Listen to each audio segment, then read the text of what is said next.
তারেক রহমান বিএনপির ভারপ্রাপ্ত চেয়ারম্যান সম্ভবত আমেরিকার খপ্পরে পড়েছেন এবং তিনি আমেরিকার যে কূটচাল, আমেরিকার যে লোভ এবং লালসা এবং আমেরিকার যে সকল মেশিনারিজ রয়েছে, যা দিয়ে বন্ধুত্বের আবরণে একটি মানুষকে, একটি সম্প্রদায়কে, একটি গোষ্ঠীকে, একটি জাতিকে যেভাবে সর্বনাশ করা হয়, সম্ভবত ঠিক সেই সর্বনাশের যে মায়াজাল, সেই মায়াজালের খপ্পরে বিএনপি পড়েছে।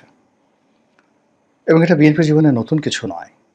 বিএনপির যত দুর্ভোগ, যত দুর্দশা, প্রায় সব কিছুর মূলেই রয়েছে বিদেশ নির্ভরতা এবং বৈদেশিক কূটনীতি সুন্দরভাবে তারা হ্যান্ডেল করতে না পারার কারণে বিএনপি এ যাবৎকালে প্রতিষ্ঠার পর থেকে, অর্থাৎ শহীদ প্রেসিডেন্ট জিয়াউর রহমানের হত্যাকাণ্ড এবং আজ অবধি যা কিছু বিএনপির দুর্বলতা সব কিছুই ঘটেছে এই বিএনপির যে আন্তর্জাতিক রিলেশন, ফরেন রিলেশন, সেই রিলেশনগুলো তারা রীতিমতো হ্যান্ডেল করতে না পারার কারণে।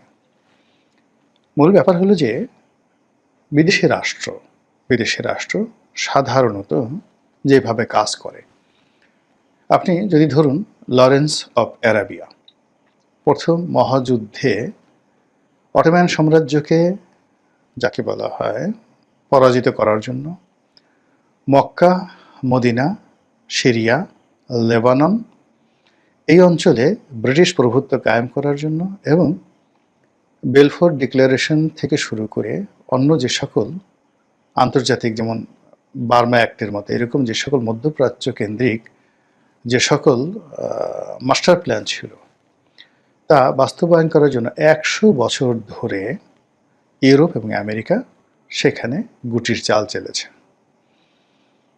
সেখানকার ইসরায়েলি বসতি স্থাপন, সেখানে শরীফ হুসাইনকে মক্কার গভর্নর, তাকে নিজেদের তাবেদার বানানো, তাকে মেরে ফেলা, তারপরে তার নাতি শরীফ হুসেনের নাতি বাশা হোসেনকে জর্ডানের দায়িত্ব দেওয়া, এই যে কর্মকাণ্ডগুলো, এবং ফিলিস্তিন নিয়ে, ইসরায়েল নিয়ে, তেল আবিব নিয়ে, মিশর নিয়ে, তারপর সুয়েজ ক্যানাল নিয়ে, ইরাক নিয়ে, ইরান নিয়ে আমেরিকা যে খেলাগুলো খেলেছে, সেই খেলাগুলো যদি আপনি বিচার করেন, বিশ্লেষণ করেন, তাহলে দেখতে পাবেন যে যারা খুব স্মার্ট তারা সবসময় অ্যান্টি আমেরিকান একটা ভূমিকা তারা রেখেছে।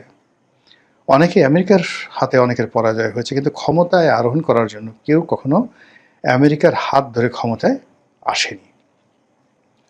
বরং ক্ষমতায় বসে কেউ কেউ হয়তো আমেরিকার তাবেদার হওয়ার চেষ্টা করেছে, সেটাও তাদের জন্য বিপদের কারণ হয়ে আসছে। সাদ্দাম হোসেন, তারপর গাদ্দাফি, আয়াতুল্লাহ খামেনি, তারা কেউ জনাব তারেক রহমান বা বিএনপির মতো করে আমেরিকার, যাকে বলা হয়, মানে তাবেদার হয়ে রাষ্ট্র ক্ষমতায় আসেননি। আমেরিকাকে তোয়াজ তদবির করে রাষ্ট্র ক্ষমতায় আসেননি। আবার রাষ্ট্র ক্ষমতায় এসে আমেরিকাকে খুশি করার চেষ্টা করেছে সবাই, একমাত্র খামেনি ছাড়া। ফলে খামেনি টিকে আছে, বাকিরা কেউ কিন্তু টিকে নেই। একেবারে সাম্প্রতিক সময় যদি দুজন লোককে ধরেন, বাশার আল আসাদ রাশিয়ার তাবেদার ছিলেন, তো সেই রাশিয়া সর্বোচ্চ চেষ্টা করেও তাকে টেকাতে পারেনি। এবং এই মুহূর্তে সিরিয়ার যিনি প্রেসিডেন্ট আল সারা, তিনি সারাটা জীবন আমেরিকার বিরুদ্ধে লড়াই করেছেন এবং আমেরিকার হাতে গ্রেপ্তার হয়েছেন, আইএসের বিরুদ্ধে লড়াই করেছেন, বাশারের বিরুদ্ধে লড়াই করেছেন, সিরিয়ার, তারপরে তুরস্কের বিরুদ্ধে লড়াই করেছেন, সবার বিরুদ্ধে লড়াই করে তিনি তার আপন শক্তিতে যখন ক্ষমতায় বসেছেন, অমনি ইসরায়েল বন্ধুত্বের হাত বাড়িয়ে দিয়েছে, সৌদি আরবিয়া বন্ধুত্বের হাত বাড়িয়ে দিয়েছে, এবং সঙ্গে সঙ্গে ডোনাল্ড ট্রাম্প, যাকে বলা হয়, বন্ধুত্বের হাত বাড়িয়ে সিরিয়ার উপর থেকে সকল নিষেধাজ্ঞা তুলে নিয়েছে।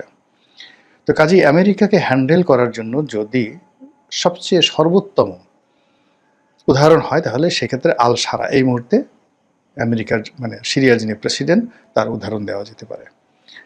কথাগুলো বললাম এই কারণে যে জনাব তারেক রহমান এবং বিএনপি এই জুলাই আগস্ট বিপ্লবের পর বা শেখ হাসিনার পতনের পর তাদের জন্য যে একটা অমিত সম্ভাবনা তৈরি হয়েছিল, সেই সম্ভাবনাগুলো তারা ব্রিটিশ রাষ্ট্রদূত, মার্কিন রাষ্ট্রদূত, তারপর ডক্টর মোহাম্মদ ইউনূসের প্রেস সেক্রেটারি,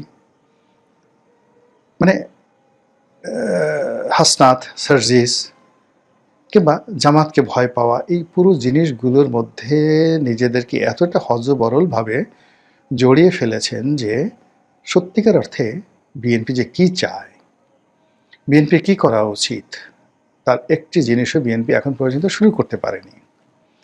কিন্তু ইতিমধ্যে যা সর্বনাশ হওয়ার আলটিমেটলি তা কিন্তু হয়ে গেছে। বাংলাদেশে কখনোই কোনো বিদেশি তাবেদার শক্তি কখনো কাউকে ক্ষমতায় বসাতে পারেনি। বিদেশি তাবেদার শক্তি যেটি করেছে সেটি হলো ক্ষমতার থেকে অনেক সম্ভাবনাময় অনেককে ক্ষমতা থেকে বিচ্যুত করেছে। যেমন সৈয়দ আবুল হোসেনের মতো একজন প্রজ্ঞাবান মন্ত্রী বিদেশি চক্রান্তে, বিশ্বব্যাংকের চক্রান্তে, আমেরিকার চক্রান্তে তাকে চলে যেতে হয়েছে। শেখ হাসিনাকে ক্ষমতা হারাতে হয়েছে, বঙ্গবন্ধুকে মরতে হয়েছে, জিয়াউর রহমানকে মরতে হয়েছে বিদেশি চক্রান্তে। কিন্তু যারা ক্ষমতায় এসেছে, বলতে গেলে এরশাদ সাহেব এবং 111-এর মঈনুদ্দিন ফখরুদ্দিন ছাড়া অন্য কেউ কখনো বিদেশি মদদে ক্ষমতায় আসেননি। তাদের পিছনে বিদেশি মদদ ছিল। হয়তো এখন এই যে ডিপ স্টেটের কথা বলা হচ্ছে, এখন এদের অনেকের বিরুদ্ধে বলা হয় যে বিদেশি মদদ আছে, কিন্তু মূল ব্যাপার হলো যে প্রকৃতি ঘটনাটা ঘটিয়ে দিয়েছে। এখানে বিদেশের কোনো হাত ছিল না।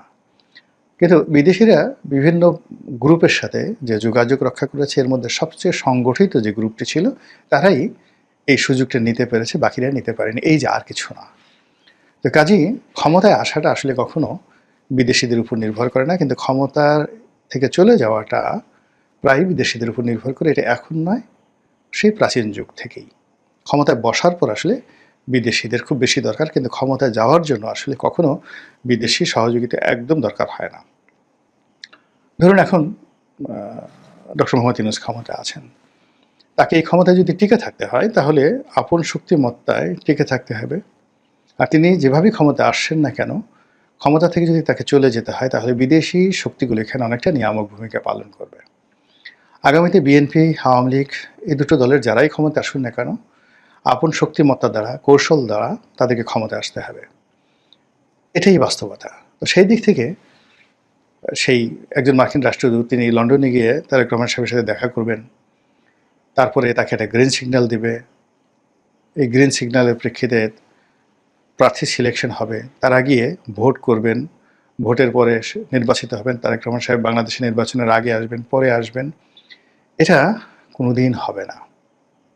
এর কারণ হলো তারেক রহমান সাহেবের সঙ্গে বিএনপির সঙ্গে আমেরিকার যে একটা ধারাবাহিক সম্পর্কটা রয়েছে, বিশেষ করে 2001 সন থেকে আজ অবধি 25 বছর, সেই সম্পর্কের কোন জায়গাটি আপনি একটু বলেন তো সালাউদ্দিন সাহেব, মির্জা ফখরুল সাহেব কিংবা তারেক রহমান সাহেব কিংবা তার পররাষ্ট্র উপদেষ্টা যারা আছেন সকলের কাছে আমার প্রশ্ন যে গত 25 বছরে আমেরিকার সঙ্গে আপনাদের এমন কি বন্ধুত্ব আছে, এমন কি সম্পর্ক আছে যার ভিত্তিতে আপনি তাদেরকে বিশ্বাস করতে পারেন?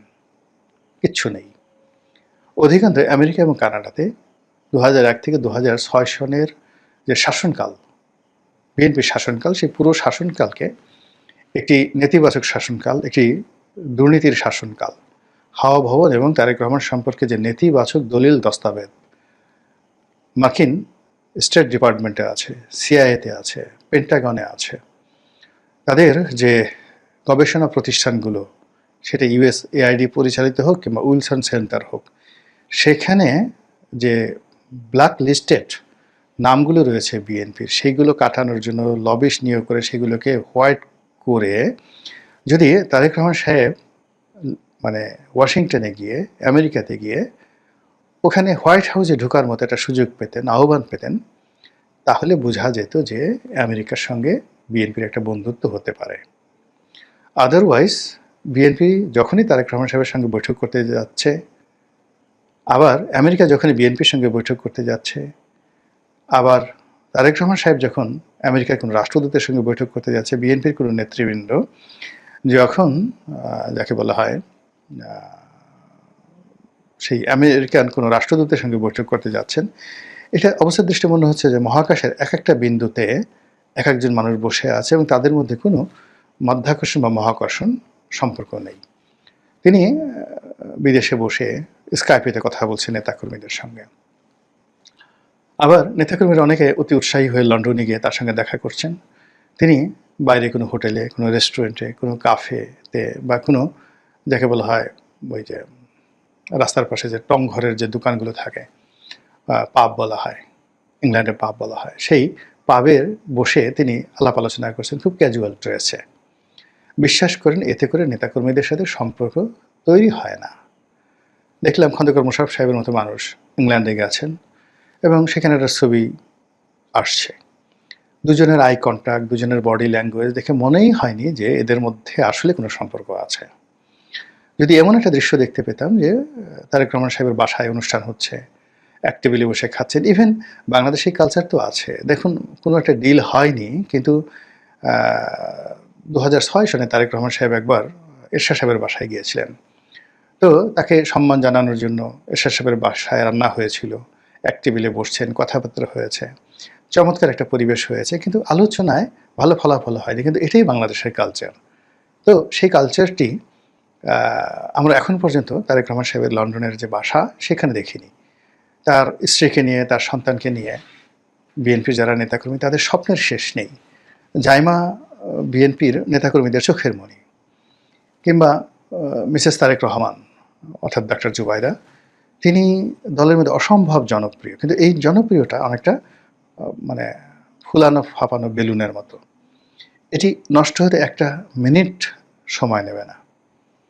যখনই এই নেতাকর্মীরা তাদের কাছ থেকে কাঙ্ক্ষিত ব্যবহার আচরণ না পাবেন, মুহূর্তের মধ্যেই জনপ্রিয়তাটা উল্টে যাবে।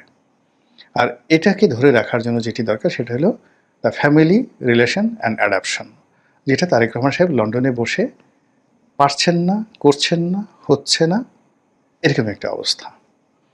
তো এই গেল বিএনপি নেতাকর্মী। অন্যদিকে এই যে রাষ্ট্রদূতদের সাথে সম্পর্ক, মানে আমি কি বলবো, একটা সময় প্রায় বাংলাদেশে ইউরোপিয়ান বলেন, স্ক্যান্ডিনেভিয়ান বলেন, এশিয়ান বলেন, সকল রাষ্ট্রদূতের সঙ্গে আমার একটা ভালো সম্পর্ক ছিল।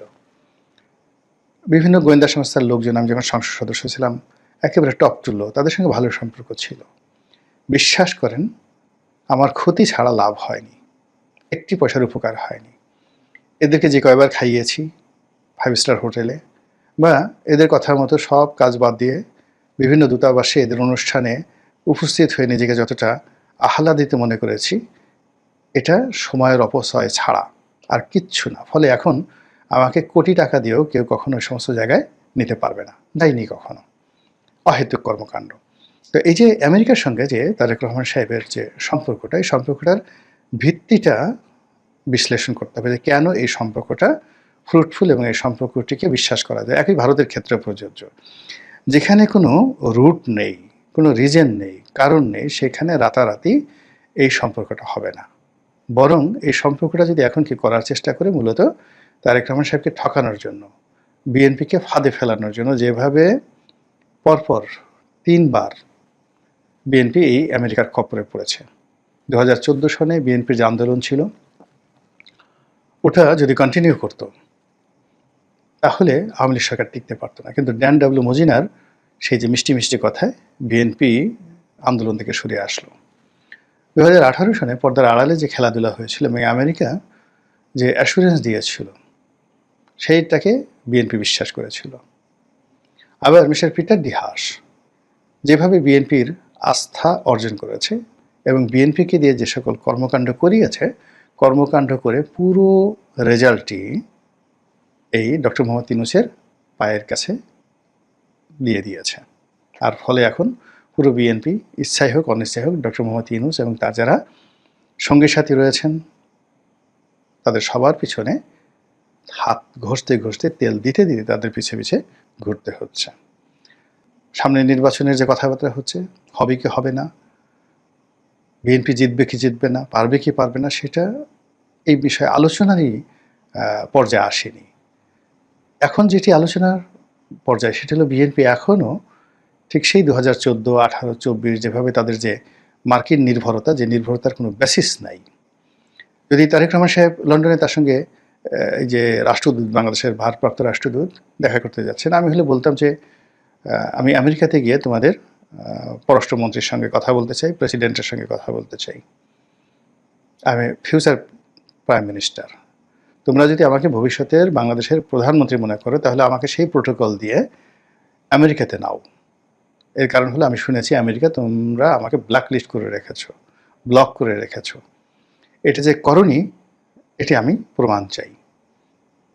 তো এরকম যদি একটা বক্তব্য হতো, কথাবার্তা হতো, তাহলে সেক্ষেত্রে তার মধ্যে যে স্টেটসম্যানশিপ বা রাষ্ট্রনায়কোচিত যে গুণাবলী রয়েছে সেটি প্রকাশিত হতো। তা না করে বাংলাদেশের একজন ভারপ্রাপ্ত রাষ্ট্রদূত তিনি সেখানে গেলেন না, তার সঙ্গে দেখা করলেন, কথাবার্তা হলেন, আর সেই আনন্দে বিএনপির লোকজন সেই বগল এমনভাবে বাজানো শুরু করলো এবং সেই বিভিন্ন শোরুমে গিয়ে কোর্ট স্যুট টাইয়ের অর্ডার দিয়ে কে কোন মন্ত্রণালয়ে পাবেন সেই আনন্দে তারা নাচতে শুরু করলো। সবাই সেটা করতে পারে, আমার কাছে এই জিনিসটা ভালো মনে হচ্ছে না। মহান আল্লাহ আমাদের সবাইকে হেদায়েত দান করুন এবং হেফাজত করুন। আসসালামু আলাইকুম ওয়া রাহমাতুল্লাহি ওয়া বারাকাতুহু।